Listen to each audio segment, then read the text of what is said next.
Bienvenue dans le podcast Français pour curieux. Je m'appelle Sandra, je suis professeure de français langue étrangère et je vous emmène à la découverte de curiosités du monde qui nous entoure, tout en vous permettant d'améliorer votre français. Alors, prêt et prête pour ce voyage culturel et linguistique? Bonjour à toutes et à tous et bienvenue dans ce nouvel épisode de Français pour curieux. J'espère que vous allez bien et que vous êtes en pleine forme cette semaine. Aujourd'hui, je vous parle du carnaval, tradition culturelle et festive qui traverse les âges et les frontières. De ses racines anciennes à sa célébration contemporaine, cette fête populaire a su évoluer tout en conservant son essence festive. Comme d'habitude, un peu de vocabulaire utile afin de mieux comprendre l'épisode que vous allez écouter. Les Saturnales, ce sont des fêtes romaines antiques caractérisées par des festins. Une lanterne, c'est un objet lumineux portable, souvent décoré, utilisé lors des défilés. La commedia dell'arte, c'est un genre de théâtre italien basé sur l'improvisation et des personnages stéréotypés. Le carême, c'est une période de 40 jours dans la tradition chrétienne, marquée par le jeûne et la prière.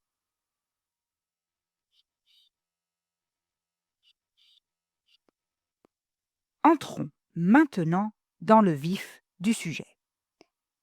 Le mot carnaval trouve son origine dans le latin carne levare, qui signifie enlever la viande. Cette expression faisait référence à la période précédant Pâques, le carême, une période de jeûne, d'abstinence dans la tradition chrétienne. Cependant, il est important de souligner que les racines du carnaval remontent à des célébrations païennes bien plus antiques. En effet, dans l'Antiquité, les Romains fêtaient les Saturnales, une période de festivité, marquée par le renversement des rôles sociaux et des banquets somptueux. Ces traditions ont influencé la formation du carnaval tel que nous le connaissons aujourd'hui. Le carnaval se caractérise par un esprit de liberté et de renversement des conventions. Les déguisements, les masques et les parades permettent aux participants de sortir de leur quotidien, d'adopter de nouvelles identités et de se détacher des contraintes sociales. Les masques, par exemple, jouent un rôle symbolique important. Ils permettent de cacher l'identité et de créer un espace d'égalité et d'anonymat. Ces éléments reflètent l'idée que pendant le carnaval, les règles de la société peuvent être suspendues.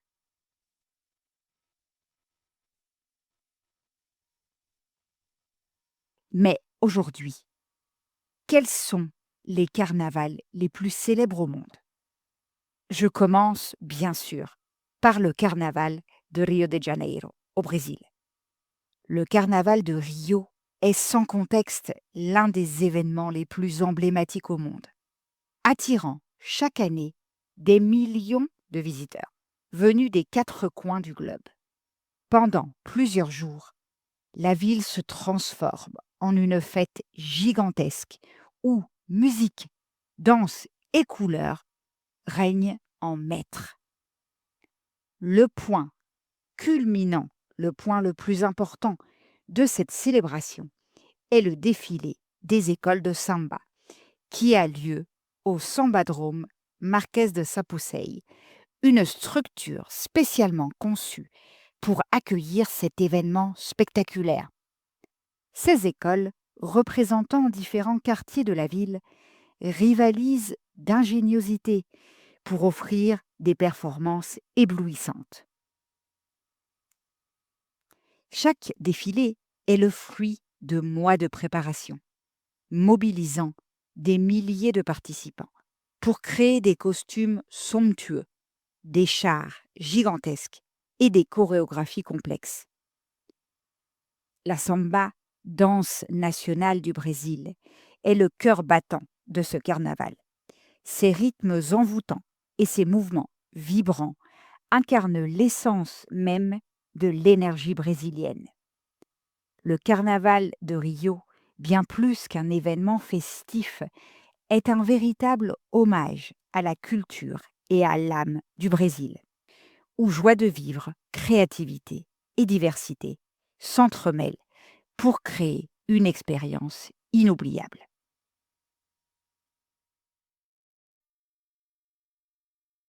Passons maintenant au carnaval de Venise, en Italie.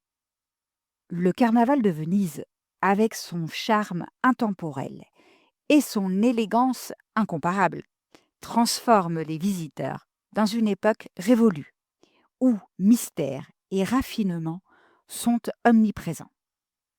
Cet événement, qui remonte au Moyen Âge, est devenu une référence mondiale grâce à ses masques magnifiques et ses costumes somptueux.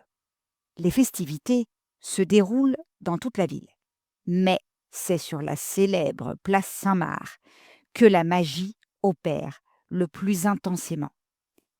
Les canaux de Venise, ornés de gondoles décorées, ajoutent une touche féerique à l'atmosphère.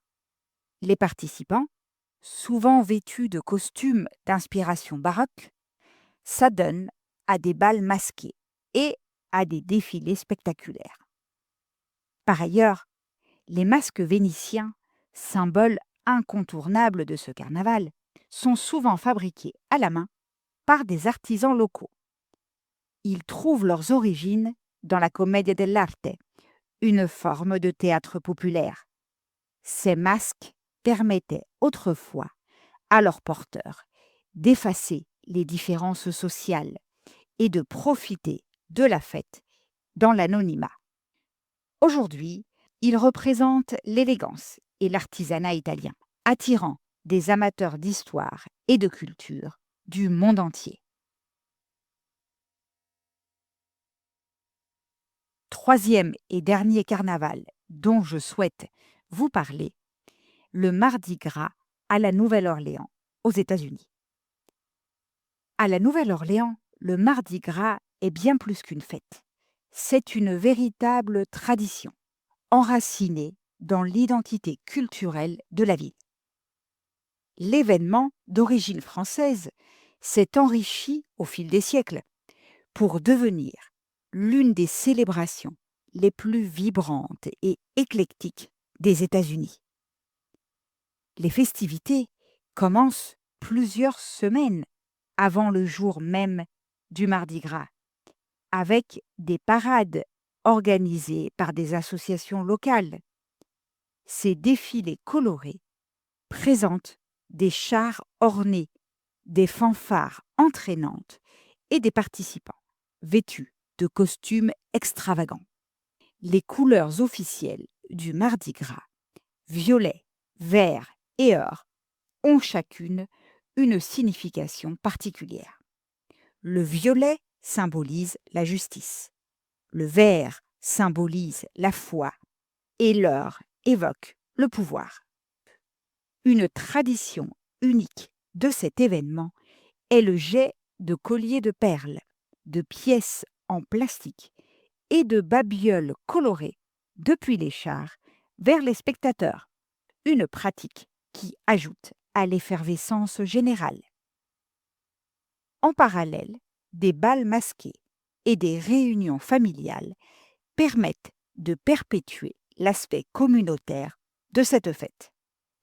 Le Mardi Gras de la Nouvelle-Orléans est une célébration où se mêlent histoire, multiculturalisme et un esprit festif contagieux. En conclusion, je dirais que le carnaval, qu'il soit éclatant comme à Rio ou mystérieux comme à Venise, illustre les capacités des cultures à célébrer la vie et à transcender les différences. Ces manifestations sont bien plus que des fêtes. Elles sont un reflet de l'âme humaine, un hommage à la créativité et la diversité culturelle. Je termine donc cet épisode par une petite question. Aimez-vous le carnaval? Et surtout, en connaissez-vous d'autres?